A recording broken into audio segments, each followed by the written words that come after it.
చెదరైన నీ గూడు కళగా మరి నేడు అలసిన మనసుకు ఆసరందించే బతుకు చెక్క బండి దారి చూపేనండి.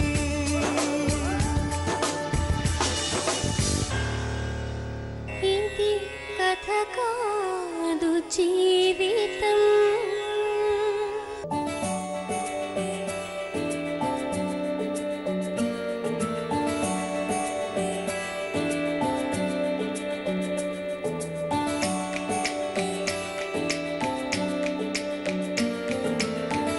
బతుకు జట్కా బండి కార్యక్రమానికి స్వాగతం. ఇది కథ కాదు జీవితం. 3 పదుల వయసులోనే క్యాన్సర్ రూపంలో ముంచుకొచ్చిన ముప్పు. తమ కళ్ళ ముందే ఆరిపోతున్న కంటి దీపాన్ని కాపాడుకోలేని పరిస్థితిలో ఉన్న తల్లిదండ్రులు, అవసరమైన పరిస్థితిలో కరువైన భర్త ఆదరణ, అంధకారమైన పిల్లల భవిష్యత్తు, విలువల్ని మరిచి వివాహ బంధాన్ని అపహాస్యం చేసిన ఓ భర్త వల్ల క్యాన్సర్ వ్యాధి చివరి దశలో ఉన్న ఓ భార్య కన్నీటి వ్యధ ఈరోజు బతుకు జట్కా బండిలో. ఊహ తెలియాల్సిన వయసులో వర్షిణి, అక్షయలు తెలుసుకున్న భయంకరమైన విషయం కన్నతల్లి క్యాన్సర్ బారిన పడి చావు బతుకుల మధ్య ఉంది అనే జీర్ణించుకోలేని నిజం. అవసాన దశలో తల్లితో పాటు తమను కూడా అనాథల్లా వదిలేశాడు తండ్రి అనే వాస్తవం. తండ్రి ఉన్నా కూడా అనాథలవుతున్న పిల్లల ఆలనా పాలనా చూడాల్సిన తాను ఆఖరి దశలో పిల్లల భవిష్యత్తుకు భరోసా కల్పించి న్యాయం చేయమని బతుకు జట్కా బండిని ఆశ్రయించింది. ఎన్ని అవాంతరాలు వచ్చినా తన కంటికి రెప్పలా పిల్లల్ని కాపాడుకునేదే తల్లి. కానీ ఒక తల్లిని తమ కంటికి రెప్పల్లా కాపాడుకుంటున్న 2 పిల్లలు ఆ తల్లిని తీసుకొని ఇక్కడికి వచ్చారు.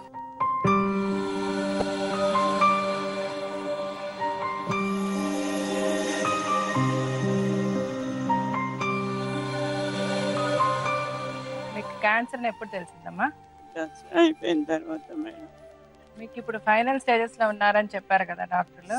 సెకండ్ స్టేజ్ లో ఉన్నదండి. సర్జరీ జనవరిలో చేశారు. నీ పేరేంటి బంగారం? అక్షయ, ఏం చదువుకుంటున్నావు? 5th class. నీ పేరు నాన్న? వర్షిణి. మీ 2 పేర్లు చాలా బాగున్నాయి. ఎవరు పెట్టారు? అమ్మ పెట్టిందా, నాన్న పెట్టారా? అమ్మ. అమ్మకి అసలు బాగాలే కదా ఇప్పుడు. ఎవరు చూసుకుంటున్నారు అమ్మని? అమ్మమ్మ వాళ్ళు. మీ నాన్న ఎప్పుడు రాడా ఇంటికి? అప్పుడు చిన్నప్పుడు వచ్చేది, ఇప్పుడు రావట్లేదు. నాన్న సైడ్ నుంచి ఎవరు రారా? మా పెద్దమ్మ వాళ్ళు, మా పిన్ని వాళ్ళు. మీ నాన్నకి అన్నలు తమ్ముళ్ళు ఎవరైనా ఉన్నారా? ఉన్నారు. వాళ్ళు వస్తారా? వాళ్ళు వస్తారు.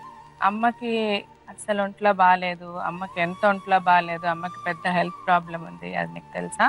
తెలుసు. చెల్లికి తెలుసా? తెలుసు. మీరిద్దరు అమ్మని బాగా చూసుకుంటారా? చూసుకుంటారు.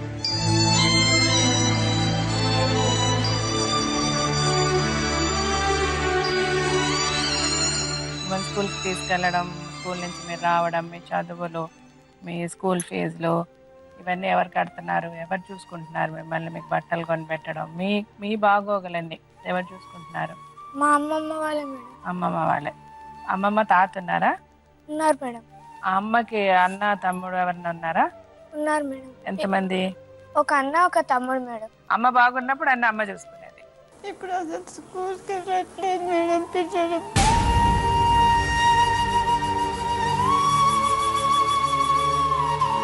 సరే అమ్మ, సరే, మీరు బాధపడకండి. అమ్మ ఏమన్నా పని చేసేవారా? ఇంట్లోనే కానీ టైలర్ మేడం. నాన్న ఎప్పుడు వచ్చి మీకేమి చూసేవాడు చేసేవాడు కాదు? కాదు మేడం. ముందు నుంచి నాన్న మీ దగ్గర లేరా, లేకపోతే కొన్ని రోజులు మిమ్మల్ని బాగా చూసుకొని తర్వాత వదిలేసారా? యూకేజీ డాడీ చదువుకొచ్చాడు, అక్కడ నుంచి వదిలేశాడు మేడం.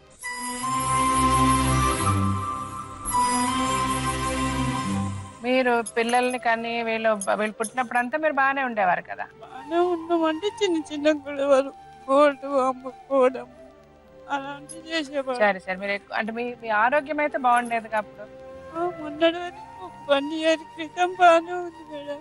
ఒకటి, మీరు ధైర్యంగా ఉండండి, మీకు మంచి జరుగుతుంది. డెఫినెట్ గా మనందరికంటే కూడా పైన భగవంతుడు అనేవాడు ఉంటాడు. ఇన్ని కష్టాలు ఇచ్చిన ఆ భగవంతుడు డెఫినెట్ గా మీకు దారి కూడా చూపిస్తాడమ్మా.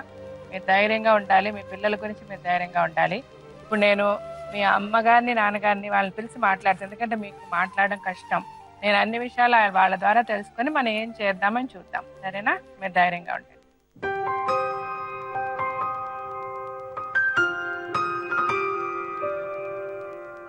మీరు భార్గవికి తమ్ముడా అండి? ఎంతమంది మీరు తోడబుట్టిన వాళ్ళు? ఇద్దరు. అంటే ఆవిడ తర్వాతేనా ఇద్దరు? ఫస్ట్ బ్రదర్ బ్రదర్, అన్న తర్వాత ఈమె తర్వాత మీకు మ్యారేజ్ అయిపోయిందండి? మ్యారేజ్ నాకు కూడా ఇద్దరు పిల్లలు. అందరూ కలిసే ఉంటారా? అంటే బీబీనాల్లో ఉంటాము, వాళ్ళు సపరేట్ ఉంటాం. ఆవిడని వాళ్ళ భర్త చూడటం లేదు కదమ్మా? లేదమ్మా, అస్సలు లేదు. ఎన్ని సంవత్సరాల నుంచి ఆయన చూడటం లేదు? 7 సంవత్సరాలు అవుతుంది. ఈ సెల్ ఉంటే ఇక అక్కడ కారు నడుపుతాడు. మేమే కొనిచ్చినాం అది కూడా. అంటే 2 లక్షలు ఇస్తే ఫైనాన్స్ తీసుకున్నా అన్నట్టు.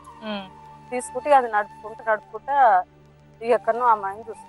అసలు ఏం జరిగింది చెప్పండి, ఎక్కడ అమ్మాయిని చూసుకోవడం ఏంటి? మేము మాకు ఒక్కతే సిస్టర్, మేము ఏదైనా మంచిగా గౌరవంగానే చూసుకున్నాం. ఆయన కూడా ఏదన్నా మా ఇంటి దగ్గరకు వచ్చిండు, మా భూమి దగ్గర చేపల చెరువు పెట్టిండు, అట్లా ఒక 5-6 లక్షలు లాజ్ చేసిండు మమ్మల్ని కూడా.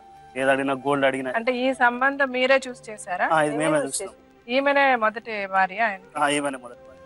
ఎన్ని సంవత్సరాలు అయింది వీళ్ళకి పెళ్ళి? 13 సంవత్సరాలు అయింది. పెళ్లి చేసుకున్నాక మీరు ఏమేమి హెల్ప్ చేశారు ఆయనకి? ఓ కారు కొనిచ్చినాం, ఓ 10-15 తులాల గోల్డ్ పెట్టినాం, డబ్బులు ఇచ్చినాం. మా ఇంటి దగ్గర మా భూమిలో చేపల చెరువు పెడితే దానికి ఒక 2 లక్షల దాకా ఖర్చు పెట్టినాం.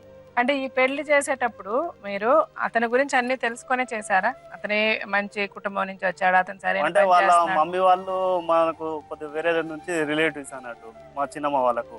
వాళ్ళకి ఆస్తులు బాగున్నాయి, ఒక 40 ఎకరాల ల్యాండ్ ఉంది. పెళ్లి చేసుకున్నాక అతను బాగున్నాడా? ఇక 1 సంవత్సరం బాగుండే, అప్పటికే 6 నెలల సంది ఇక అంత గోల్డ్ అమ్ముడు, అదొకటి ఇదొకటి చేసుడు, ఇక అదనం కట్నం అడుగుడు అన్ని స్టార్ట్ చేస్తుండు. గొడవలు మొదలు పెట్టినప్పుడు మీరేమన్నా కనుక్కున్నారా? కనుక్కున్నాం, అప్పుడు తెలిసింది ఆయన విశ్వరూపం ఏంటని. ఏంటి అతని విశ్వరూపం ఏంటని? ఇదివరకు ఇంకో అమ్మాయిని పెళ్లి చేసుకుని ఇచ్చిపెట్టిండని కూడా తెలిసింది. సో మీకు తెలియకుండా చేసేసారు ఇవిడికిచ్చి? 2 అమ్మాయిలు పుట్టినాక కారు కొనిచ్చాం. కారు కొనిచ్చినాక ఒక 2 నెలలు 3 నెలలు మంచిగా చూసిండు అంతే. తర్వాత ఇక ఇంకో ఎవరికి తెలియకుండానే ఒక పెళ్లి పేరు మార్చుకుంటూ అన్ని మార్చుకుంటా, అంటే వాళ్ళ మమ్మీ కానీ వాళ్ళ డాడీ కానీ వాళ్ళ అన్నదమ్ములకు కూడా ఎవరు తెలియదు ఇంకో పెళ్లి చేసుకున్నట్టుగా. అదే ఈవిడ కాకుండా మళ్ళీ ఇంకో పెళ్లి చేసుకుంటాం. ఏ ఊరు అమ్మాయిని చేసుకున్నాడు? అసలు ఏందనేది అడ్రస్ ఎక్కడ అమ్మాయి ఎవరు అనేది వాళ్ళ అత్తమ్మ, ఇప్పుడు మా బావ వాళ్ళ అమ్మ వాళ్ళకి కూడా ఎవరికి తెలియదు. ఇప్పటికి కూడా తెలియదా? ఇప్పుడు తర్వాత తెలిసింది లాస్ట్ ఫైనల్. అయినా అసలు పెళ్లి చేసుకున్నా ఇప్పుడు తెలిసింది. అయితే కారు కొనిచ్చినాక కొన్ని ఇంటికి సక్క రాకపోవడం మొదలు పెట్టిండు. ఏడిపోతున్నావు అంటే నేను శ్రీశైలం పోతున్నా, టూర్ పోతున్నా, అటు పోతున్నా అంటే కొన్నాడు ఎందుకో పెళ్లి చేసుకున్న 2 రోజులకు 3 రోజులకు వచ్చిండు శ్రీశైలం. అంటే మరి మైదాకు పెట్టుకున్నావు ఏంటంటే నేను మార్వాడి వాళ్ళ ఫంక్షన్కి వెళ్ళినా వాళ్ళు గోరింటాకి ఇవన్నీ పెట్టారు అంటే డౌట్ వస్తూనే ఉంది అప్పటికే మా సిస్టర్ కు. ఇక ఇంటికి రావడం బంద్ చేసిండు ఈసీఎల్లా. కొన్ని రోజులు అంటే అట్నే చూసినాం, వెయిట్ చేసినాం. ఏంది అసలు ఒక్కొక్క రోజు 10 రోజులు పోతుండు, 10 రోజులు ఒక రోజు వస్తుండు పోతుండు, కనీసం రూమ్ రెంట్ కూడా కడతలేడు. నేను నాడు అసలు ఈయన క్యారెక్టర్ ఏంది, ఎక్కడ పోతుండు, ఇంటికి రాకుండా 2 పిల్లల్ని ఇచ్చిపెట్టి ఒకదాని హైదరాబాద్ నుంచి ఎక్కడ పోతుండే అని చూస్తే ఒకనాడు చెక్ చేసి పోయినాం. మేము ఈసీఎల్ పోతుంటే ఈసీఎల్ నుంచి స్కూటర్ వేసుకొని పోతుండు. అసలు ఎక్కడ పోతుండు లేడని చెప్పిండు, ఎక్కడ పోతున్నాను వెనక వరకు ఫాలో అయితే ఒక ఇంట్లో దొరికిండు. ఆ ఇంట్లో మేము అడిగే వరకు అలా పెళ్లి చేసుకొని రెడీగా ఉండు. వాళ్ళు ఇంకో వేరే వాళ్ళు అమ్మాయి వాళ్ళ డాడీ పోయి మేము ఏంది మీరెవరంటే మా బిడ్డని ఈయనకి ఇచ్చినాం, ఈయన పెళ్లి కాలేదని చెప్పిండు. మహేందర్ రెడ్డి పేరు అని చెప్పి పుట్టుండు అని చెప్పిండు. ఆయన పేరు లక్ష్మీకాంత్ రెడ్డి, పేరు మార్చేసుకుండు. వాళ్ళ ఊరు హైదరాబాదేనా? వాళ్ళది ఎక్కడ అనేది అసలు ఎవరికి కూడా తెలియదు. అయితే మేమేం చేసినాం, సరేగా డోర్ పెట్టేసిన బయటకు వెళ్ళి నేనే డోర్ పెట్టేసి వాళ్ళ మమ్మీని, వాళ్ళ బ్రదర్ని, వాళ్ళ బావని అందరు ఈసీఎల్నే ఉంటారు, ఒకటే ఏరియాలో ఉంటారు. అందరు పిలిపించి మరి ఇట్లా చేసిండు మీ తమ్ముడు అని చెప్పేసి పిలిపిస్తే వాళ్ళందరూ వచ్చారు. వచ్చినాక బీబీనార్ పిఎస్ తీసుకుపోయినాం. 2 రోజులు పంచాయతీ. వాళ్ళు ఇక అక్కడికి వెళ్ళి మేము ఈయన పిఎస్ తీసుకొచ్చే వరకు వాళ్ళు జంప్ అయిపోయారు. ఎక్కడ అమ్మాయి వాళ్ళు ఎవరు అనేది మళ్ళీ ఎక్కడ పోయారు అనేది ఎవరు తెలియదు. ఇక ఆ రోజు పంచాయతీ రోజు వచ్చారు వాళ్ళ అన్నలు అందరూ వచ్చి వాళ్ళకు ఉన్న భూమిలో ఒక 5 ఎకరాలు మా సిస్టర్ పేరు మీద పెద్ద మనుషులు అందరూ చేయించారు. 5 ఎకరాలు మళ్ళీ చేసిన అదే రోజు నైట్ వెళ్ళిపోయింది. మళ్ళీ రాలే. ఇక పిల్లల గురించి ఏం పట్టించుకోలేదు, ఎవరి గురించి పట్టించుకోలేదు. పిల్లల పేరు మీద ఆస్తి రాలే. పిల్లల పేరు మీద తర్వాత వెళ్ళిపోయినాక మళ్ళా 3 నెలల తర్వాత వస్తలేడు, పిల్లలు చూస్తలేడు, అసలు ఏం జరుగుతుందంటే దొరకలేగా. తర్వాత మళ్ళీ వాళ్ళ నానమ్మ దగ్గర పోయినాం. నాన్న దగ్గర పోతే ఆమె పేరు మీద కూడా ప్రాపర్టీ బాగానే ఉంటది. ఇంకా మరి పిల్లల భవిష్యత్తు ఏంటంటే ఒక 3 ఎకరాలు అందులోకి తీసి 3 ఎకరాలు చేసింది ఇద్దరికి. ఎప్పుడో ఒకసారి 6 నెలలకు కొన్నాడు పిల్లలు ఎప్పుడైనా ఫోన్ చేసి మా డాడీ అంటే ఏదో ఇట్లా వచ్చి 1 అవర్ ఇట్లా చూసి వెళ్ళిపోయేది. నువ్వు ఎప్పుడైనా పిలిచావా నాన్న స్కూల్కి రానా? ఒక రోజు పేరెంట్స్ మీటింగ్ ఉంది, అయితే పిలిచాను. ఏమన్నాడు ఆయన? వస్తున్నా అన్నాడు కానీ రాలేదు. నువ్వు తర్వాత అడిగావా ఎందుకు నాన్న రాలేదని అడిగావా? అడగడానికి ఫోన్ ఎత్తట్లేదు నాన్న. ఇంకా వీళ్ళకి ఇప్పుడు ఈ ల్యాండ్ అది రాసిచ్చాడు కదా ఆయన, ఆ ల్యాండ్ లో ఏమన్నా తోట మామిడి తోట మరి ఇప్పుడు అదంతా మీరే చూసుకుంటున్నారా? మాకు ఇస్తలేరు అది. మరి ఓన్లీ రిజిస్ట్రేషన్ నామ మాత్రం రిజిస్ట్రేషన్ చేసిరు. వాళ్ళ కంట్రోల్ వాళ్ళ కంట్రోల్ పెట్టుకోరు. ఎవరు చూసుకుంటున్నారు దాన్ని? వాళ్ళ అమ్మ. మరి మీరు వెళ్ళి అడగలేదు ఆవిడ్ని? అడిగినాం. వీళ్ళని చూసుకోవడానికి మీకు డబ్బు కావాలి, వీళ్ళ కుటుంబం గడవాలి. సరే ఎన్ని రోజులు అంటే ఆమె ఆరోగ్యంగా ఉన్నది, సరే ఏమో మంచిగా ఉందని చెప్పేసి మేము కూడా ఎక్కడ పోతుంది పిల్లలకే ఉంటుంది. ఇప్పుడు ఆమె స్టేజ్ బాగాలేదు కాబట్టి అడిగినాం ఏంది మరి ఆ పిల్లలు అంటే, నువ్వు 8 ఎకరాలు చేసినా కదా, అది నా కొడుకు పేరు మీరు చేయరు, అప్పుడు నా కొడుకు ఆ పిల్లల్ని చూస్తానని చెప్తుంది. ఓహో, అఫీషియల్ గా ఆమెకి రిజిస్టర్ చేశారు. 8 ఎకరాలు, 5 ఎకరాలు ఆవిడకి, 3 ఎకరాలు పిల్లలకి చేసి, బట్ వాళ్ళ కబ్జాలోనే పెట్టుకున్నారు. దాని నుంచి పైసా ఆదాయం మీకు రాదు, వాళ్ళు కూడా రానివ్వరు, వీళ్ళకి కూడా ఏ సహాయం చేయరు, వీళ్ళ బాధ్యత ఏది తీసుకోరు. పెళ్లి చేసుకొని అతను పెళ్ళామని పట్టించుకోడు, పిల్లల్ని పట్టించుకోడు, వాళ్ళు తింటున్నారా ఉంటున్నారా, వాళ్ళ తిండి బట్ట ఏది కూడా వాళ్ళు చూడరు. ఇలా మిమ్మల్ని హింసిస్తారు. ఇప్పుడు మీరు వెళ్ళి అడిగితే ఆ 8 ఎకరాలు మళ్ళీ వాళ్ళకి రాసేస్తే అప్పుడు పిల్లల్ని స్కూల్లో జాయిన్ చేపిస్తారట. ఆమెకు ఒక జబ్బు వచ్చింది కదా, ఈ జబ్బు ఒక 1 year 1.5 year అయిందా మీకు తెలిసి? పోయినసారి ఈ టైంలో జూన్ లో మంచి ఆరోగ్యంగానే ఉండేది. సో తర్వాత మీకు ఒక 1 year లోపల ఆమెకు క్యాన్సర్ అని తెలిసిన వెంటనే వాళ్ళకి చెప్పారా? చెప్పినాం. ఏమన్నారు దానికి? అసలు ఫోన్ లిఫ్ట్ చేస్తారు. అసలు ఆపరేషన్ అయ్యే రోజు వచ్చిండు అంతే. వచ్చి చూసాడు ఆపరేషన్? ఒక రోజు వచ్చిండు, ఏదో వచ్చిపోయింది అంతే. అసలు ఆపరేషన్ కి డబ్బుకి ఇవ్వడం గానీ, హెల్ప్ చేయడం గానీ, పక్క నుండి చూసుకోవడం గానీ, ఇలా అయిందమ్మా ఏంటని మాట్లాడేది ఏమీ లేదు. ఏది లేదు. ఆపరేషన్ అయిన తర్వాత మళ్ళీ వేరేదంటే ఒక 20,000 కావాలి, టెస్ట్ చేయాలని చెప్పేసి 20 కావాలని అడిగిండు. ఆమె గోల్డ్ ఉండే, గోల్డ్ తీసుకపోయి మార్వాడి దగ్గర కుదబెట్టుకొని 20,000 తీసుకొని వచ్చింది అమ్మ. తీసుకొచ్చినాక అది కూడా తీసుకుపోయి అమ్మ పోలే, నేనే తీసుకుపోయి టెస్టులు చేపించుకొస్తా అని చెప్పి తీసుకుపోయాడు. హాస్పిటల్ దాకా తీసుకుపోయి డాక్టర్ లేడు అని చెప్పేసి ఇంటికాడ దించేసి 20,000 తీసుకొని కూడా పోయింది. మనిషా దున్నపోత దయ్యం ఏమనాలంటే అతన్ని?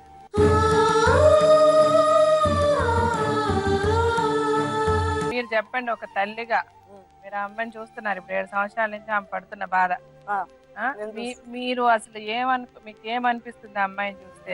ఏం కావాలి, ఏం చేస్తే మనకి ఇప్పుడు బాగుంటుంది? పిల్లల పరిస్థితి ఏంది, అమ్మాయి పరిస్థితి ఏంది? ఇప్పుడు ఆమెకే మేము సౌకర్యం చేస్తున్నాం ఇద్దరం. ఇక ఆయన నేను లేనిది ఏం చెయ్యడు, నేను ఆమెతోటే ఉన్నా. ఏమన్నా ఇప్పుడు మేము ఆమె ఇంత మిషన్ కుట్టుకునేది, ఆయన ఇంత పని చేసేది, నేను ఇంత పని చేసి ఆ పిల్లలు సంవత్సరానికి 1,50,000 ఖర్చు పెట్టుకుంటా, ముగ్గురం చేసుకుంటా పిల్లలు చదువుకుంటూ. మరి ఇప్పుడు నేను ఆమెతోటే ఉంది. ఆయన నేను లేనిది ఆయనకు అన్నం తిండి ఆధారం ఆగమవుతుంది. ఇప్పుడు ఆయన పరిస్థితి ఆగమే ఉంది, నేను ఆమెను చూసుకుంటాను. మరి ఆ పిల్లలను చదివించుకోయ్యా అంటే నేను అన్ని కడతా, నేను ఫీజులు కడతా, నేను అంత పుస్తకాలు తెస్తా, అన్ని తెస్తా అని చెప్పిపోయింది. ఇంతవరకు లేదు. ఇప్పుడు పిల్లలు చదవబట్టి దగ్గర 20 రోజులకు ఎక్కువ. 7 సంవత్సరాల నుంచి పెద్ద ఆయన మీరే చూసుకున్నారు? చూసుకున్నా మేడం. 7 సంవత్సరాల సంది మొత్తం వాళ్ళకు చదువు కానీ, బట్ట కానీ, తిండి కానీ, భోజనం కానీ, పాలు కానీ, ప్రతి అన్ని వస్తువులు కూడా ఏర్పాటు వాళ్ళకి కాకుండా చేసిన. ఆమెకు బీమారి వచ్చింది, జబ్బు వచ్చింది. ఇప్పుడు ఈమెకే పెట్టుబడి పెట్టాలి. ఉన్న ఆశ చేసామంటారు, ఉన్న ఆశ రూపాయి వస్తలేదు మేడం, రూపాయి వస్తలేదు. ఉన్న ఆశ పేరు చేసారు, వాళ్ళు తినకం వచ్చే ప్రాబ్లం వాళ్ళు తింటారు. ఇప్పుడు వీళ్ళది ఏంది పిల్లల పరిస్థితి అని మాకు ఒకటి, అమ్మాయి పోయింది పోనీ, మా బిడ్డ పోయింది అయిపోయింది పోయి, పిల్లల బతికేందని ఒకటి మేడం. పిల్లలు ఎట్లా చేయాలి ఆలోచన, పిల్లలకు చూడడు, ఆడికి దొంగ చూడడు మేడం. మళ్ళీ మిగిలిన 2 కొడుకులు ఆమెకు వాళ్ళ పాలు తీసుకొని పోతున్నారు సంవత్సరానికి వచ్చి. ఈమె పాల మీదనే బతుకుంది ఆమె. అసలు వాళ్ళు మీతో ఎలా ఉంటారు, వీళ్ళతో ఎలా ఉంటారు? ఉంటారు మేడం. ఏదనంటే మాకైతే ఆర్థికంగా అయితే ఏమి హెల్ప్ చేయాలి ఇప్పటి వరకు కూడా. వాళ్ళ అమ్మాయి అయితే ఇవన్నీ అవుట్లెట్ గా చెప్పేసి మొత్తం ఇంటికి రానిస్తుంది మేడం. భూమి మళ్ళీ నా కొడుకు పేరు మీద నా పేరు నాది నాకు చేసి అప్పుడు పిల్లలు మా కొడుకు చదివిస్తారని చెప్తుంది. మరి మీరు లీగల్ గా ఏమి చేసుకోలేదా? మీరు పోలీస్ స్టేషన్ కి వెళ్ళి కంప్లైంట్ ఇవ్వడాలు చేద్దాం అనుకున్నాం కానీ ఇక ఆమె పరిస్థితి బాగాలేదు కదా. ఇప్పుడు ఇంకా మళ్ళీ పోలీస్ స్టేషన్ చుట్టూ ఇవన్నీ తిరిగి ఏం చేస్తాము కదే. కరెక్టే. మరి ఆమె పరిస్థితి బాగాలేదు, మరి పిల్లల్ని ఏం చేస్తారు మీరు? మనం వదిలేసేపట్టే కదా అతను అట్లా విచ్చలవిడిగా తిరుగుతున్నాడు. కనీసం వాళ్ళ అమ్మగారికి కనీసం ఆవిడ మనసు అనేది ఉంటే, ఆవిడ ఒక ఆవిడ కూడా ఆలోచిస్తున్నారు కదా, ఆ పిల్ల అంత కష్టపడుతుంది ఆమె. ఆ అత్త ఏమత్తండి, ఆవిడ అసలు ఏం మనిషి, అతనేం మనిషి. మీరు వాళ్ళని వదిలేస్తే ఇంకెట్లా? ఈమె కొంట్లో బాధనట్లు ఎట్లా వదిలేస్తారు?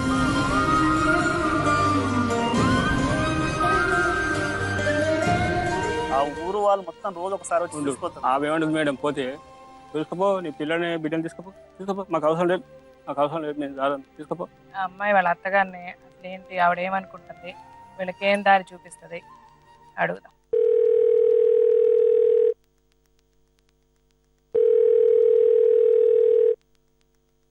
హలో హలో, భారతమ్మ గారండి మాట్లాడేది?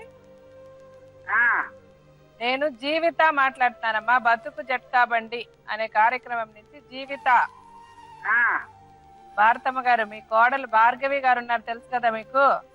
మా కోడలే. మీ కోడలే కదా. మరి ఆ అమ్మాయి అని అట్లా వదిలేసి మీ అబ్బాయి ఎక్కడో తిరుగుతుంటే మీరు కూడా అమ్మాయిని వదిలేసి మీ మనవరాళ్ళని వదిలేసి ఆ అమ్మాయి యాక్చువల్గా క్యాన్సర్ వ్యాధితో బాధపడుతుంది, అలా సఫర్ అవుతున్న అమ్మాయిని మీరు చూడకుండా వాళ్ళని అట్లా గాలికి వదిలేసి మీ పిల్లని మీరు తీసుకెళ్ళిపోండి అని వాళ్ళ అమ్మతో చెప్పడం కరెక్టా అమ్మా భారతమ్మ గారు?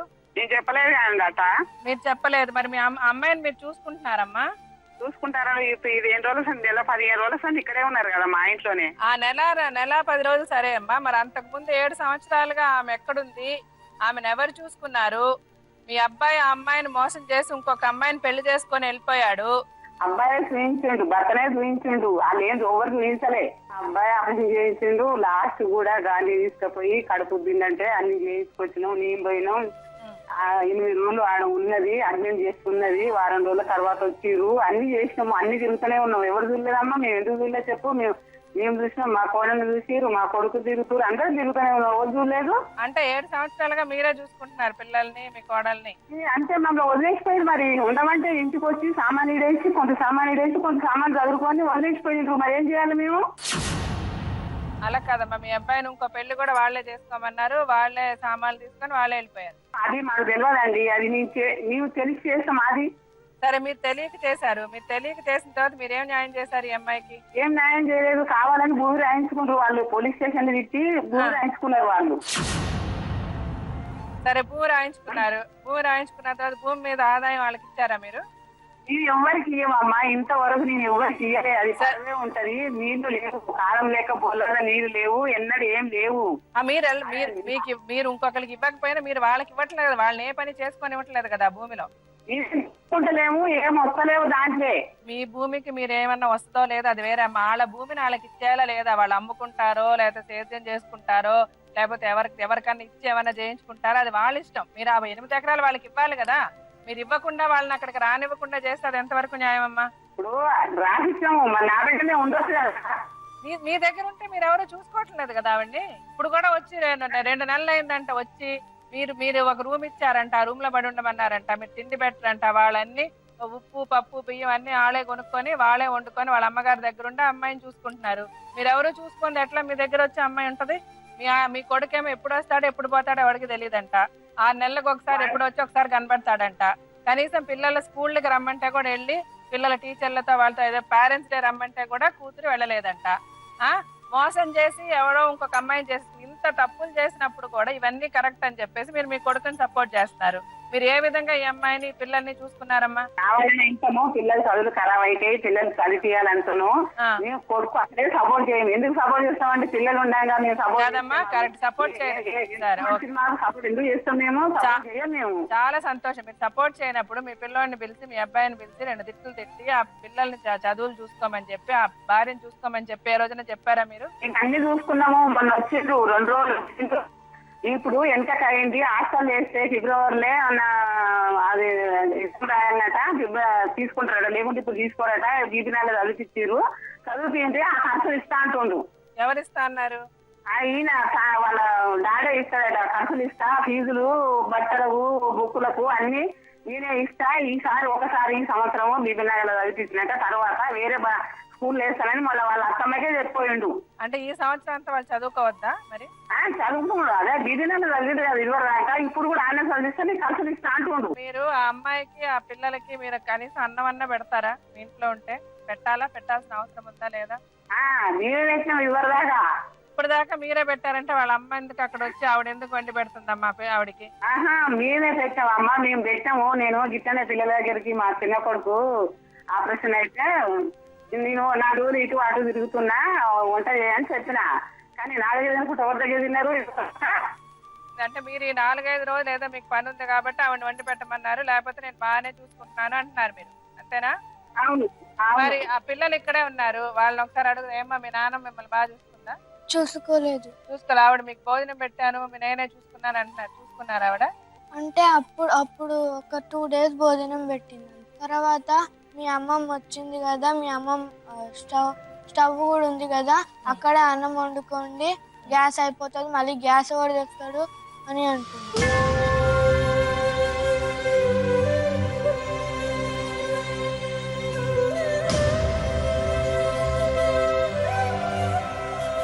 మీరు మీ కోడలు మీ మనవరాళ్ళు వాళ్ళని మీరు చూసుకోకపోతే వాళ్ళ పరిస్థితి ఏంటి? వాళ్ళు ఎట్లా బతుకుతారు? మీకు అభ్యంతరం లేదంటున్నప్పుడు వాళ్ళ పొలం వాళ్ళకి ఇచ్చేయాలి కదా మీరు. వాళ్ళ పొలం వాళ్ళకి ఇచ్చేయాలంటే మాది ఎట్లుందంటే మాది పొలం ఇచ్చేయాలంటే వాళ్ళు ఈడుండి అప్పుడే ఈడుండి మన దగ్గర ఉండి వాళ్ళు ఈయన పిల్లలు చదువుకుంటుండ్రు, ఈయన చేసుకోవచ్చు అమ్మా. మళ్ళీ బీబీనగరం తీసుకుపోయారు చెప్పు. అది కాదమ్మా, వాళ్ళు ఇప్పుడు మీ కొడుకు వేరెవరితోనే ఉంటాడు, మీ కొడుకు ఆవిడ చూసుకోరు, ఆవిడకి హెల్త్ బాగాలేదు, మీరు ఆవిడ చూసుకోరు, మీరు పిల్లలు ఇప్పుడు ఆమె ఆరోగ్యం బాగాలేదు కదా, ఆమె పని చేసుకొని ఆమె బతకలేదు కదా, ఎలా బతుకుద్ది చెప్పండి? ఆమె ఆరోగ్యం ఎలా ఉందో మీకు తెలుసా? అసలు ఆమె ఏ పరిస్థితిలో ఉంది అసలు మీరు చూసారా? మీకు వాళ్ళకి అన్యాయం చేస్తున్నట్టు అనిపించటం లేదా అమ్మా? చూసారా అసలు మీరు ఆ పిల్లల పరిస్థితి ఏంటి, ఆవిడ పరిస్థితి ఏంటి?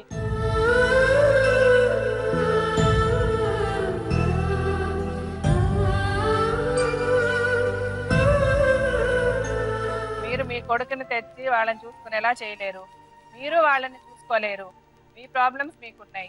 సో మీరు వాళ్ళకి పొలం రాసిచ్చారు 8 ఎకరాలు, ఆ 8 ఎకరాలు పొలం వాళ్ళకి ఇచ్చేయండి. ఇప్పుడు అందులో మీకు ప్రాబ్లం ఏంటి? మీరు వాళ్ళు ఇచ్చేస్తే వాళ్ళ తమ్ముళ్ళు ఉన్నారు, వాళ్ళ అమ్మ నాన్న ఉన్నారు, వాళ్ళకి సహాయం చేసే వాళ్ళు ఉన్నారు, లేదా మేమున్నాము, మేమందరం కలిసి ఆమెకు ఏదో ఒక దారి చేస్తాము, ఆ పొలాన్ని అమ్ముతామో లేకపోతే ఇంకొకటి చేస్తాము, వాళ్ళకి ఆ పొలం నుంచి ఏదో ఒక ఆదాయం వచ్చేలా చేసి ఆ పిల్లల పేరు మీద ఫిక్స్డ్ డిపాజిట్ లో వేసో వాళ్ళని స్కూళ్లలో జాయిన్ చేసో ఏదో విధంగా ఆమెకి హెల్ప్ చేయడానికి మేమందరం ప్రయత్నిస్తాం. మీరు ముందు ఆ పొలం వాళ్ళకి ఇచ్చేయాలి కదా.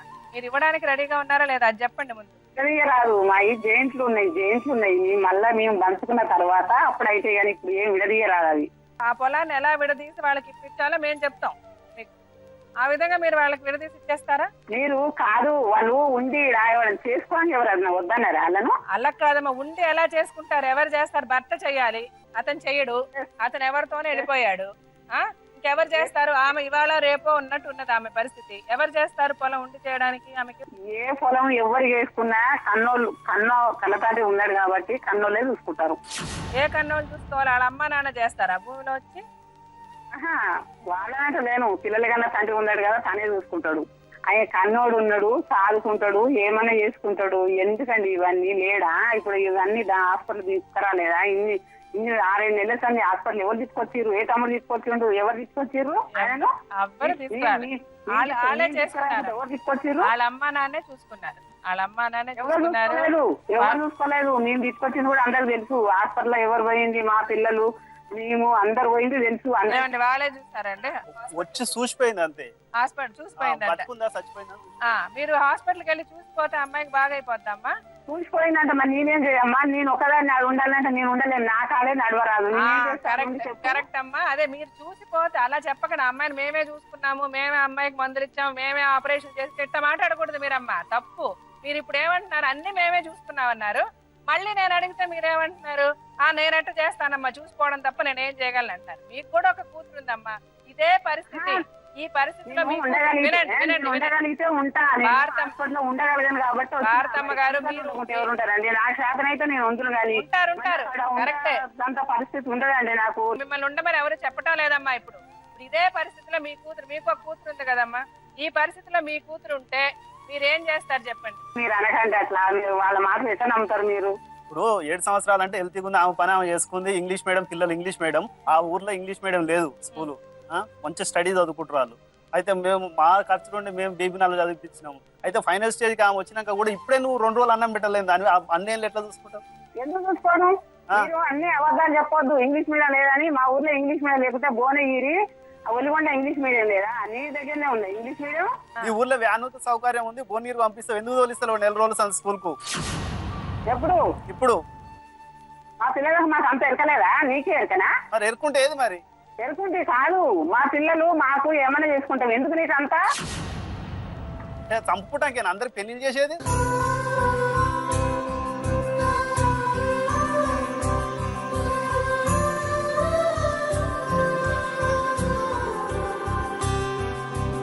ఎన్ని రోజుల సంది లేవు వచ్చి చూస్తాలని చేసిరా? మీరే తీసుకుంటారా? హాస్పిటల్ మొత్తం చూసుకోపోయి ఎవరు రాకపోతే ఏం చేసావు? హాస్పిటల్కి వచ్చా 10 రూపాయలు ఖర్చు పెట్టినావు ఎప్పుడైనా? నువ్వు పెట్టవా ఖర్చు? వాళ్ళు పెట్టకుంటే నువ్వే పెట్టినావు. సరే, నువ్వు పెట్టింది ఒక రిసిప్ట్, నువ్వు కానీ నీ కొడుకైనా పెట్టాక నువ్వు బిల్లు చూసినావా? ఏడ స్కూల్ ఉన్నా కానీ చదువు తీసుకుంటాడు. ఏది మరి? 15 రోజులు అయితే స్కూల్ స్టార్ట్ అయ్యి, 15 రోజులు అయితే స్కూల్ స్టార్ట్ అయ్యి ఎక్కడ నెల 15 రోజులు అయితే స్కూల్ స్టార్ట్ అయ్యి ఎప్పుడు చదివిస్తాడు ఇంకా తీసుకోవాలని చెప్తున్నాం, వద్దని చెప్పలేం కదా. ఎప్పుడు ఇంకెప్పుడు 4 రోజులు ఎంత అయితే ముందు అవుతుంది, ఏంటంటే ఇస్తాం. ఇప్పుడున్న పరిస్థితిలో మనము లీగల్ గా అసలు ఏం చేయగలుగుతాం అన్నది మనతో ఇప్పుడు చెప్పడానికి మీకు అన్ని అడ్వైస్ ఇవ్వడానికి ఆవిడ family counsellor plus advocate Anuradha గారని ప్రోగ్రామ్ లో ఎక్స్పర్ట్. ఆవిడ ఒపీనియన్స్ మనం తీసుకుంటాం. అలాగే డాక్టర్ కళ్యాణ్ చక్రవర్తి గారు ఉన్నారు. ఆయన కూడా మనకి వాళ్ళ మానసిక పరిస్థితి ఎలా ఉంది, వాళ్ళు ఎందుకు ఇట్లా మాట్లాడుతున్నారు, వాళ్ళు ఈ మాట్లాడడం వెనక వాళ్ళ ఆంతర్యం ఏమిటి, అవన్నీ కూడా మనకి కరెక్ట్ గా ఎక్స్ప్లెయిన్ చేస్తారు. ఇప్పుడు వాళ్ళని పిలిచి సార్ ఇప్పుడు ఈ స్టోరీ అంతా విన్నాం మనం. సో వీళ్ళకి ఏ విధంగా మనం న్యాయం చేకూర్చగలం, అసలు వాళ్ళ ఇంటెన్షన్స్, వాళ్ళ సైకాలజీ ఏంటి ఇట్లా మాట్లాడడంలో? క్యాన్సర్ అనేది ఒక భయంకరమైనటువంటి మహమ్మారి అన్నది మన అందరికీ తెలుసు. చేప కింద నీరులాగా పాకుపోయి మనిషిని కంప్లీట్గా కబలించేసి ముంచేస్తుంది అన్నది మనకు అందరికీ తెలిసినటువంటి విషయం. ఈవిడ క్యాన్సర్ బారిన పడింది 1 సంవత్సరం క్రితమైనా కూడా అసలైనటువంటి క్యాన్సర్ ఈవిడికి సోకింది 13 సంవత్సరాల క్రితం. అంటే నేను చెప్పొచ్చేది ఏంటంటే లక్ష్మీకాంత్ అనేటటువంటి క్యాన్సర్ బారిన పడింది ఈవిడ 13 సంవత్సరాల క్రితం.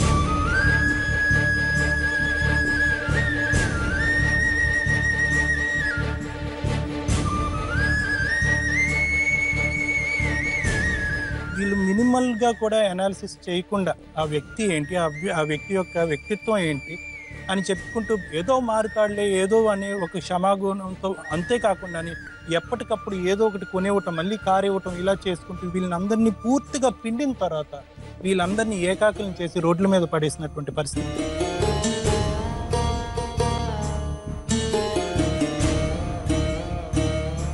నాకు ఎప్పుడు కూడా అంత బాధ కలగలేదు. అంటే ఈ పరిస్థితిని చూసినంత ఇంత బాధ నాకు ఎప్పుడు కలగలేదు. అంటే 2 ఆడపిల్లలు, ఇప్పుడు ఆ 2 ఆడపిల్లల పరిస్థితి ఏంటి?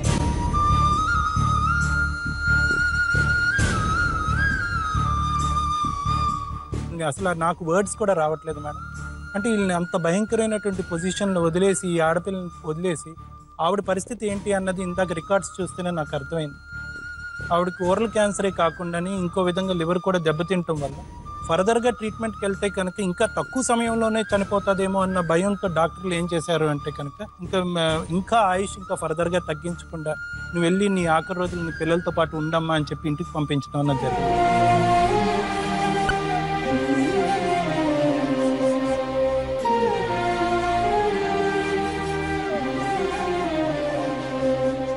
అయితే ఇక్కడ మనం ప్రధానంగా చేయవలసినటువంటి న్యాయం ఏమిటంటే కనుక తల్లిగా ఆవిడకి కొద్దిగా వైద్య సహాయం ఇంకేమన్నా మనకు తోడ్పాటు అది చేయగలిగితే కనుక ఒక పేషెంట్గా అది చేస్తే అది ఒక విధమైనటువంటి సహాయం అవుతుంది. రెండోది ఏంటంటే ఈ పిల్లలకి పర్మనెంట్గా మనం ఏమైనా ఒక సొల్యూషన్, చదువు పరంగా వాళ్ళకి ఏమైనా సొల్యూషన్ మనం కలుగజేయగలగం అన్నది ఒక విషయం. మనకి ఇక్కడ చూస్తుంటేనే గుండె తరుక్కుపోతుంది. అలాగే సంవత్సరం పాటు వీళ్ళు పడుతున్నటువంటి బాధలు వింటూ చూస్తూ అయినా కూడా అవతల వ్యక్తిని, అంత భయంకరమైనటువంటి వ్యక్తిని వాడిని మందలించకుండా ఇక్కడ వీళ్ళకి ఏమొచ్చి ఒక పశ్చాత్తాపం అన్నది ఎక్కడ కూడా వాళ్ళ కళ్ళల్లో నాకు కనిపించట్లేదు. దగ్గర ఉన్నటువంటి బంధువులు ఏదో ఒకటి సహాయార్థం, ఎంతో ఒక్కొక్కరు ఒక 10 పైసలు సహాయం చేసినా కూడా అంతా ఒక విధంగా ఒక గుంపులో ఒక హెల్ప్ కింద క్రియేట్ అవుతుంది. కానీ అటువంటి విధంగా చేసేటటువంటి ఆలోచన వాళ్ళ మాటల్లో ఎక్కడ కూడా నాకు కనిపించట్లేదు. ఏదో మాట వరుసకి ఆ పిల్లలు మా పిల్లలే కదండి మేమే చూసుకుంటాం అన్నటువంటి మాట వాళ్ళ నోట్లో వినిపిస్తుంది. కానీ ఇన్నాళ్ళు చేయనటువంటి వ్యక్తులు రేపొద్దున చేస్తారా అన్నటువంటిది చాలా డౌట్ఫుల్. ఫ్యూచర్లో వీళ్ళకి ఏ విధంగా సహాయం చేస్తాము, ఈ విధంగా చూసుకుంటాము, లేకపోతే ఈ ఆస్తి ఈ విధంగా వాళ్ళకి ఇస్తాము, దానివల్ల వాళ్ళకి ఒక ప్రొటెక్షన్ ఉంటుంది అనేటటువంటి ఖచ్చితమైనటువంటి మాట ఎవరి నోటి వెంట రావట్లేదు. ఆవిడకి ఆఖరి రోజుల్లో మన తరపున ఏదన్నా అంటే మెడికల్ గా ఏమైనా హెల్ప్ చేసి ఆ విధంగా మెడికల్ గా ఏమైనా హెల్ప్ చేయగలిగితే ఆ మెడికల్ హెల్ప్ ఏమన్నా ఆవిడ కొద్దిపాటి ఆవిడ లైఫ్ స్పాన్ మనం ఏమన్నా పెంచగలిగితే కనుక, ఎన్ని రోజులు పెంచగలిగితే కనుక అంత పుణ్యం మనం చేస్తున్నట్టు అవుతుంది. కాబట్టి ఆ విధంగా కూడా ఆలోచించడం మంచిది.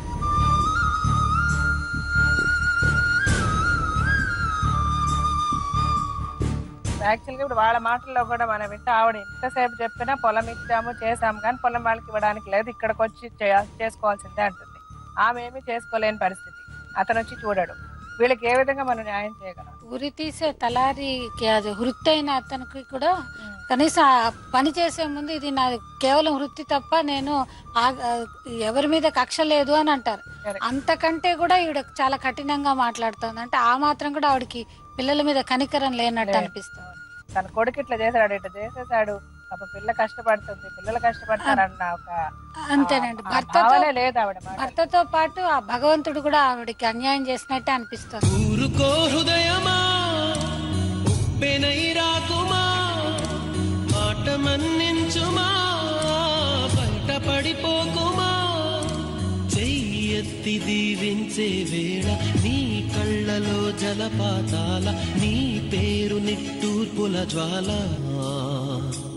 ఇంకోటి ఏంటంటే ఆ పేపర్స్ ఏవైతే మేము చూసామో అవి సేల్ డీడ్ చేశారండి.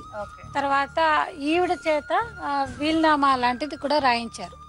సేల్ డీడ్ ఏంటంటే 5 ఎకరాలకు మాత్రమే భర్త దగ్గర నుంచి ఆవిడ పొందేటట్టు చేశారు. వీల్నామా ఎందుకంటే తదనంతరం అంటే ఒకటి తల్లి తను దహించుకుపోతూ కూడా ఇంకా పిల్లల కోసం ఆలోచిస్తోంది ఆవిడ అంటే నిజంగానే పాపం ఆవిడ ఈ పరిస్థితిలో అది కూడా ఆలోచిస్తుందంటే అదే అమ్మ మనసేమో అని అనిపిస్తుంది. వందనాలమ్మా అమ్మా వందనాలమ్మా వందనాలమ్మా నీకు వందనాలమ్మా.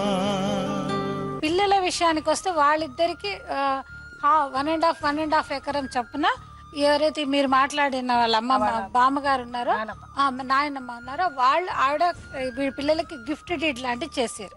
సో కాకపోతే గిఫ్ట్ డీడ్ ఇచ్చారంటే గిఫ్ట్ డీడ్ ఎట్లా ఇస్తారంటే అవుట్ ఆఫ్ లవ్ అఫెక్షన్ దాని ప్రకారమే ఇస్తారు. కాకపోతే ఈ రిజిస్ట్రేషన్ ఒకటి అయిపోయింది, సేల్ డీడ్స్ అయిపోయాయి, వీల్నామా అయిపోయింది, అన్ని పేపర్ మీద ఉన్నాయి, పొలం అక్కడ ఉంది, వీళ్ళు ఇక్కడ ఉన్నారు, బాధలు మాత్రం కంటిన్యూ అయిపోతున్నాయి.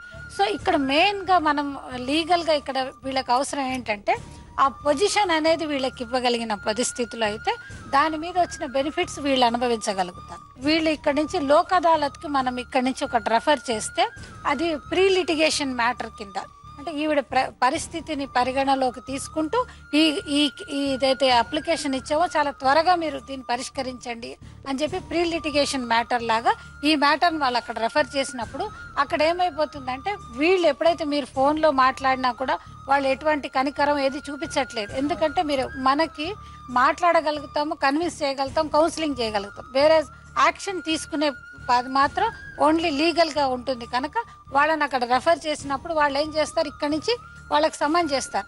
మీరు ఏదైతే లీగల్గా ఇచ్చారో దాంట్లో మీరు పొజిషన్లో ఉన్నారు కనుక మీరు ఆ పొజిషన్ వెకేట్ చేయాలి అని చెప్పేసి వాళ్ళు కౌన్సిలింగ్ లాంటిది చేసి ఇమీడియట్గా అక్కడ ఆర్డర్ లాంటిది పాస్ చేస్తారు. కేసు స్పీడెడ్ కావడానికి ఈవిడికి మనం హెల్ప్ చేయడానికి మనం ఇక్కడి నుంచి ఒక లెటర్ లాంటిది రాద్దాం, రాసి ఇట్లా మన దగ్గరకు వచ్చారు, ఈవిడ పొజిషన్ ఇలా ఉంది కనుక ఇది తొందరగా మీరు ఈ మ్యాటర్ తీసుకోవచ్చు. ఇది కాకముందు కూడా మనం యాజ్ అడ్వకేట్ లాగా అంటే మన లీగల్ ప్యానల్తో పాటు ఎవరైతే వీళ్ళు కన్సర్న్ పర్సన్స్ ఉన్నారో మీరు విత్ ఇన్ 15 daysలో వాళ్ళకి ఆ పొజిషన్ హ్యాండ్ ఓవర్ చేయండి. అంటే ఈ లెటర్ మనం ఇవ్వడంలో ఉద్దేశం ఏంటంటే మీరు వెళ్ళారా, మీరు మాట్లాడారా లేదు అని చెప్పేసి ఒకవేళ వాళ్ళు అడిగితే మేము లీగల్గా కూడా మేము వెళ్ళాము, అక్కడ కూడా మా ఆప్షన్స్ క్లోజ్ అయిపోయాయి కనుక మేము ఇక్కడికి వచ్చాము అని వాళ్ళకి చెప్పడానికైనా, లేకపోతే మనం ఇచ్చిన లెటర్ మూలాన వాళ్ళు ఏదైనా ఒకవేళ మార్పు అనేది వస్తే డెఫినెట్గా వీళ్ళ పొజిషన్ వీళ్ళకి ఇచ్చే అవకాశాలు ఉన్నాయి. అనురాధ గారు, లీగల్గా మీరు చెప్పినట్టు వీళ్ళంతా ప్రొసీడ్ అయ్యి వాళ్ళకి ఏ విధంగా న్యాయం చేకూర్చాలో దాన్ని మనం మాట్లాడదాం, వాళ్ళని గైడ్ కూడా చేద్దాం. ఇప్పుడు యాక్చువల్గా ఈ డిస్కషన్ మధ్యలో ఇందాక హస్బెండ్ గురించి ట్రై చేసాము, అప్పుడు ఆయన ఫోన్ ఎత్తలేదు, కలవలేదు, మళ్ళీ ఒకసారి ట్రై చేద్దాం.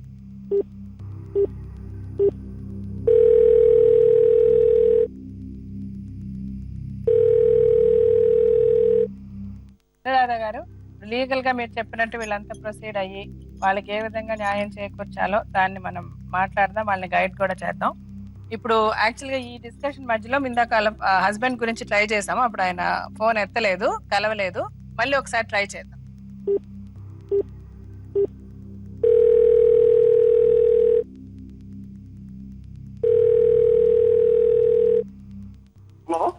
నమస్తే, నేను జీవిత మాట్లాడుతున్నానండి, జీవిత రాజశేఖర్ని, బతుకు జట్కా బండి కార్యక్రమం నుంచి. భార్గవి గారు ఇక్కడ ఉన్నారండి. ఆవిడ హెల్త్ అసలు బాగలేదు, మీకు తెలుసు. పిల్లలకు కూడా స్కూల్లో ఓపెన్ అయ్యి 2 నెలలు అయిపోయి వాళ్ళు ఇంకా స్కూల్లో జాయిన్ అవ్వలేదు. ఆవిడ చావు బతుకుల మధ్య ఉన్నది, మీరు పిల్లల్ని జాయిన్ చేయలేదు, ఆవిడని చూసుకోవడం లేదు. ఇప్పుడు ఆవిడ భవిష్యత్తు ఏంటి, ఆవిడ బ్రతికేంటి, ఆవిడని ఎవరు చూసుకుంటారు, పిల్లల్ని ఎవరు చూసుకుంటారు, పిల్లల బాధ్యత ఎవరు చూసుకుంటారు? లక్ష్మీకాంత్ రెడ్డి గారు. ఓకే మేడం, మేడం ఆమెకు ఆ క్యాన్సర్ వస్తే కూడా ఆ ట్రీట్మెంట్ ఎవరు చేశారో అడగండి. ట్రీట్మెంట్ చేయించాను నేను, మొన్న కూడా హాస్పిటల్ తీసుకెళ్లి ట్రీట్మెంట్ మళ్ళీ చేయించుకొచ్చాను. అన్నం తినడం రాదంటే నేనే హాస్పిటల్ తీసుకెళ్లి మొత్తం ట్రీట్మెంట్ చేయించుకొచ్చాను. నేను కూడా ఇట్లా హైదరాబాద్కి వస్తున్నాం అంటే ఎక్కడికి వెళ్తున్నాం అంటే హాస్పిటల్ తీసుకెళ్తున్నాం అన్నారు. నాకు చెప్పలేదు అసలు. హాస్పిటల్ తీసుకెళ్తున్నావు అంటే సరే ఏ హాస్పిటల్కో చెప్పండి అన్నాను. ఇంతవరకు ఫోన్ చేస్తే కూడా ఫోన్ లిఫ్ట్ చేయలేదు వాళ్ళు. 3-4 months నుంచి తిరిగి నేను అక్కడి నుంచి రెగ్యులర్ తీసుకెళ్లి ఆపరేషన్ క్యాన్సర్ హాస్పిటల్ రెగ్యులర్ తీసుకెళ్లి నేను ఆ హాస్పిటల్లో ఆపరేషన్ చేయించి ట్రీట్మెంట్ 3-4 months తిరిగి మొత్తం చేయించాను. నేను అండి ఎవరు పట్టించుకోలేదు మేడం, నేను పట్టించుకున్నాను. ఎందుకంటే నా భార్యని నా పిల్లలు ఆగమవుతారని నేను పట్టించుకున్నాను. నా పిల్లల పేరు మీద నా భార్య పేరు మీద ఆస్తి మొత్తం నా పేరు ఏం లేకుండా వాళ్ళ పేరు మీద రాశాను. నేను నా పేరు మీద ఇంటి మంది ₹1 ఆస్తి లేకుండా వాళ్ళ పేరు మీద రాశాను. నా పిల్లలు నా భార్య అని రాశాను. వచ్చిన తర్వాత వాళ్ళు ఏం చేశారంటే వాళ్ళ తల్లిదండ్రులు ఆ పేరు మీద ఉన్న పాస్బుక్ తీసుకెళ్లి బ్యాంక్ లో డబ్బులు 1,50,000 2 లక్షల రూపాయలు తీసుకొచ్చి వాళ్ళు వాడుకున్నారు.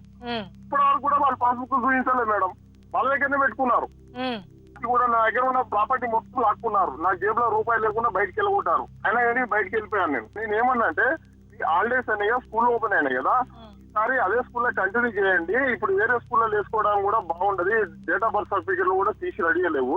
నేను ఎట్టి పరిస్థితుల్లో ఈ ఇయర్ మొత్తం నేను ఖర్చు నేను పెట్టుకుంటాను. నెక్స్ట్ ఇయర్ నేను హాస్టల్ వేసుకొని నేను చదివించుకుంటాను.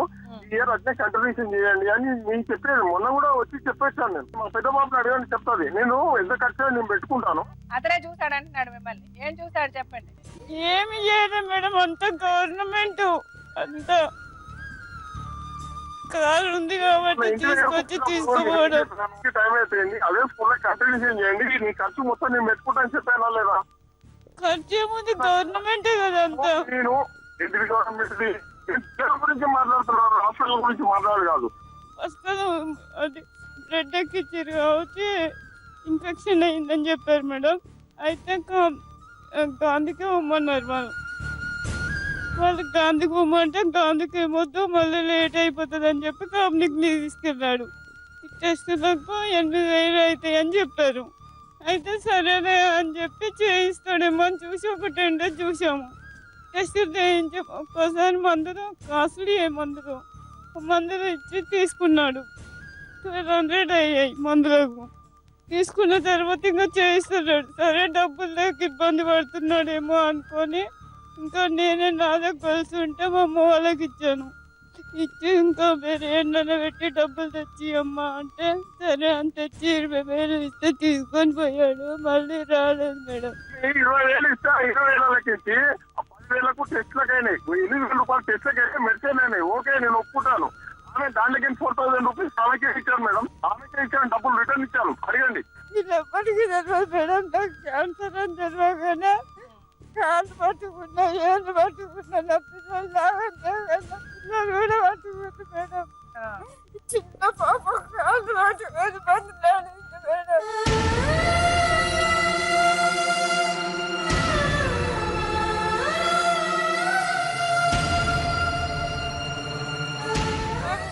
మాట్లాడుకుంటుంటే భయపడి పంపి వద్దు మేడం. లేదు మేడం.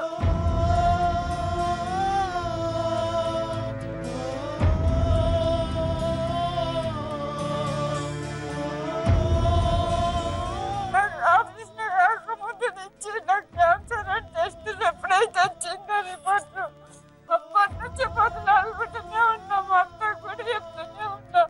అత్తమ్మ నాకు బ్రతకలేదు, అయిపోయింది, నా పిల్లలు ఆగండి అని. ఇంకోటి మేడం, ఆమె చెప్పలేదు, మాకు తెలియకుండా మా అమ్మ వాళ్ళకి ఎవరు తెలియకుండా ఆయన ఎక్కడ ఉందో అడ్రస్ కనుక్కొని అడ్రస్ పోయి అక్కడ ఉన్న భార్యను ఆమె సెకండ్ చేసుకున్న భార్యను కూడా కన్విన్స్ చేసి వచ్చి నా పిల్లలు మీ చేత పెడుతున్నా ఇప్పుడైనా చూడరని కూడా అట్లా కూడా ఇలా కొట్టారు అక్కడికి వెళ్ళి కూడా.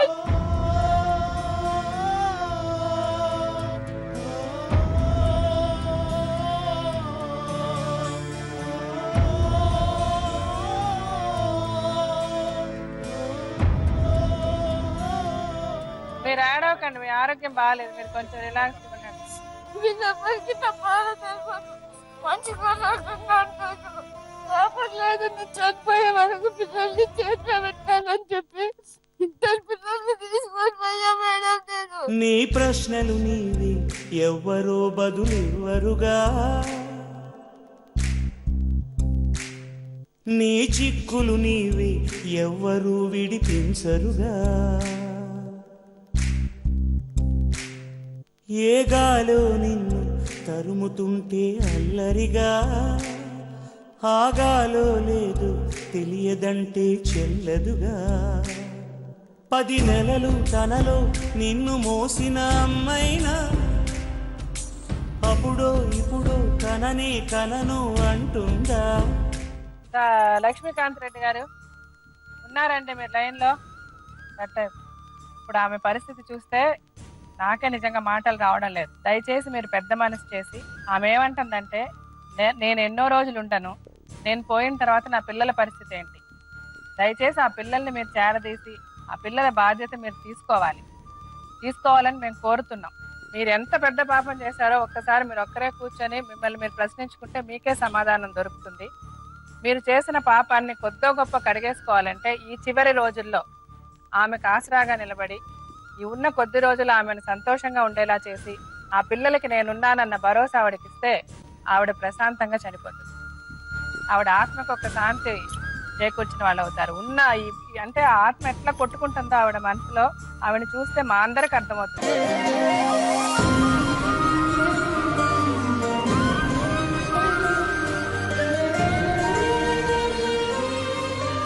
మీకు అర్థం కాకుండా ఉండదు, మీరు ఒప్పుకోవడం లేదు. మీరు ఎప్పుడైతే ఆ పిల్లల్ని జాగ్రత్తగా చూసుకొని వాళ్ళకు ఒక జీవితాన్ని మీరు ఏర్పరిచిన రోజు మీరు ఒక తండ్రిగా ఒక మనిషిగా గుర్తించబడతారు. సర్జరీ కాకముందు నుంచి రిపోర్ట్ రాగానే అప్పటి నుంచి మొత్తుకున్నా కదా మేడం. స్కూల్ ఆర్డర్స్ ఎప్పుడు వచ్చినాయి మేడం? మొన్ననే కదా.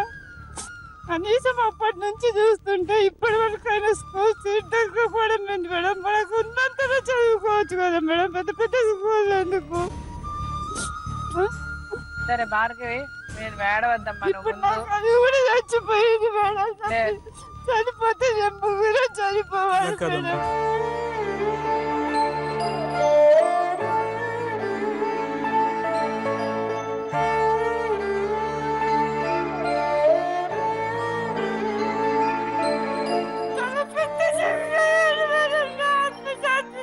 బతుకంటే బడి చదువా అనుకుంటే అతి సులువా, పొరపడినా జాలి పడదే కాలం మనలాగా.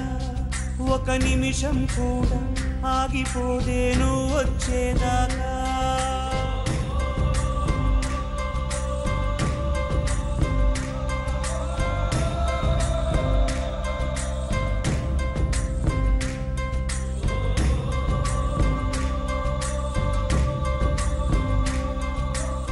నీ పిల్లలకేం కాదు, నీకేం కాదు, సరేనా? ఇప్పుడు నువ్వు ఇక్కడికి మా దగ్గరికి వచ్చావు, నీ భర్తతో మాట్లాడావు, మీ అత్తతో మాట్లాడావు, అందరితో మాట్లాడావు. ఈ ప్రోగ్రాము ఎన్ని లక్షల మంది చూస్తున్నారో తెలుసా? నీకు సహాయం చేయాలని ఎంత మంది అనుకుంటున్నారో నీకు తెలుసా? వద్దు, నువ్వు మాట్లాడద్దు. నువ్వు భార్గవి,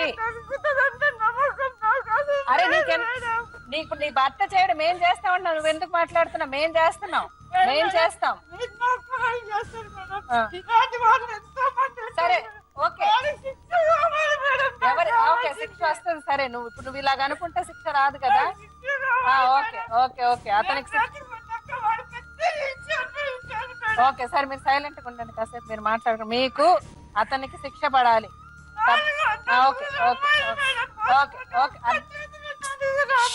సరే అమ్మా, కాసేపు సైలెంట్ గా ఉండు నువ్వు. భార్గవి, అవునవును భార్గవి, సైలెంట్ గా ఉండు.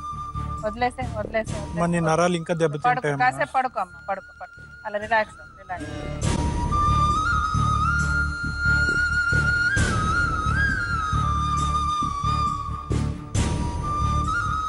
ముందు ఆవిడ్ని జాగ్రత్తగా చూసుకోండి. ఇప్పుడు అతను చేసిన అన్యాయం అందరికీ తెలిసింది. ఇప్పుడు లక్షల మంది చూస్తున్నారు ఈ ప్రోగ్రామ్ ని. మేడం, లీగల్ గా కూడా అతను తప్పించుకోవడానికి ఏ ఆస్కారం లేదు, ఏ అవకాశం లేదు. సో లీగల్ గా కూడా అతని మీద ఏ యాక్షన్స్ తీసుకోవాలనేది తప్పకుండా తీసుకుందాం. మీకు ఫుల్ సపోర్ట్ మేము ఉంటాం. మేమే కాదు, ఈ ప్రోగ్రామ్ చూసిన కొన్ని లక్షల మందిలో చాలా మంది ముందుకు వస్తున్నారు. ఆల్రెడీ చాలా మంది మాట్లాడుతున్నారు. ఆమెకి ఏ సహాయం చేయాలి, ఆ పిల్లల భవిష్యత్తు ఏంటన్నది అందరం కలిసి ఆలోచిద్దాం. ఉన్న కొద్ది రోజులు ఆమెను క్షేమంగా జాగ్రత్తగా ఉంచుకోండి. ఈ ప్రోగ్రామ్ చూస్తున్న ప్రతి ఒక్కరికి నేను కోరుకునేది, భార్గవి పరిస్థితి మనందరికీ తెలుసు, ఆ పిల్లల పరిస్థితి మీకు తెలుసు. ఆ పిల్లల్ని చదివించాలి, వాళ్ళకు ఒక భవిష్యత్తు ఏర్పరచాల్సిన అవసరం ఉంది. ఈ ప్రోగ్రాం చూస్తున్న వాళ్ళల్లో ఎవరికి ఏ సహాయం చేయాలనిపించినా దయచేసి మమ్మల్ని కాంటాక్ట్ చేయండి.